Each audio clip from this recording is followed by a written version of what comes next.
குட்டீஸ், இன்னைக்கு நம்ம பார்க்க போறது குபேராவோட ரிவ்யூ பத்தி தான். சோ இன்னைக்கு தான் இந்த படம் ரிலீஸ் ஆயிருக்கு. தெலுங்கு டைரக்டரான சேகர் கமலா மற்றும் தனுஷ், நாகார்ஜுனா, ராஷ்மிகா மந்தனா இவங்க எல்லாம் நடிச்சு வெளியான படம் தான் குபேரா.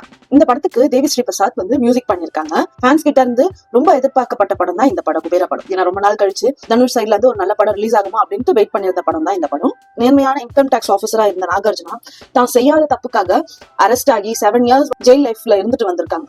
சோ அதனால இனிமே நான் நல்லவனா இருக்க போறது இல்ல, 4 பிச்சைக்காரங்களை வந்து பினாமியா வந்து ஜஸ்ட் அப்பாயிண்ட் பண்ணிட்டு அவங்க பேர்ல இவ்வளவு லட்சம் அப்படின்னு சொல்லிட்டு போடுறாங்க. அவங்க தேவை முடிஞ்சதுக்கு அப்புறம் அந்த ஒரு சில பிச்சைக்காரங்களை சாவடிச்சிடறாங்க. இந்த படத்துல தனுஷ் அவங்க வந்து தேவான்ற கேரக்டர்ல ரொம்பவே நல்லா ஆப்டா நடிச்சிருக்காங்கன்னு தான் சொல்லலாம். இந்த படத்துல பாத்தீங்கன்னா லாஸ்ட் ஒரு 40 minutes ரொம்பவே நல்லா இருக்குங்க.